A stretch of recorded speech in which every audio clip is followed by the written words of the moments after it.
হইল আমি 2016 সালে একটা ভাড়া দেয়া দিয়েছিলাম, যার নাম নিহার আচার্যি।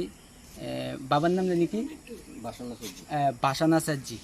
তো বাড়িটা হইল গোকুলনগর বুয়ের মাথা সংলগ্ন তুফানি দাসপাড়া। তো গঠন হইল এই 2016 সাল থেকে এই 2024 সাল অবধি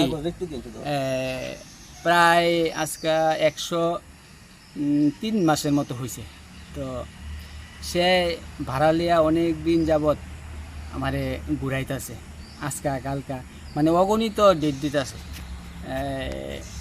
ভাড়া ডেট হয় কিন্তু সেরকমভাবে এই টাকা পয়সা কথা অনুযায়ী সে দেয় না। এই কইরা কইরা প্রায় 1 লাখ টাকা, 1,20,30,000 টাকার মতন হয়েছে।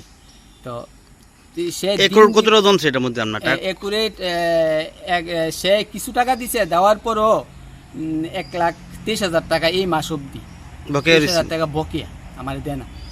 মাসে কত টাকা ছিল ভাড়া? হ্যাঁ, মাসে কত টাকা ভাড়া ছিল? মাসে 1500 টাকা ভাড়া ছিল। ওই বর্ধিত সময় যে ভাড়াটা আছে এই দিয়ে ভাড়া নিটানো হয়েছে না এত বছর যাবত। তো এখন আমি চাইতেছি এই বিষয়গুলি সে এলাকার এলাকার যে জনসাধারণ আছে তারাও জানে, প্লাস তাদেরকে সামনে রেখেও ডিটফিট দেওয়া হয়েছে, তাদেরও কথা ঠিক রাখে না। তো এখন আমি আইনের দ্বারস্থ হয়েছি যে সে কোনো রকম নি দেয় এই কাজ দিয়ে মূলে নি কিছু দেয়, সেই যে না এরপরও সে কোনো হেলদুল নাই। তো এখন যদি আমারে সঠিকভাবে টাকাটি না দেয় তাহলে আমি ঊর্ধ্বতন কর্তৃপক্ষের কাছে আমি অনুরোধ রাখবো যাতে আমার টাকা পয়সাগুলি সে মিটাইয়া দেয়। আপনার নাম? আমার নাম বিকাশ সাহা, বাড়িটা আমার ফ্যামিলির নামে লক্ষ্মীরানী সাহা।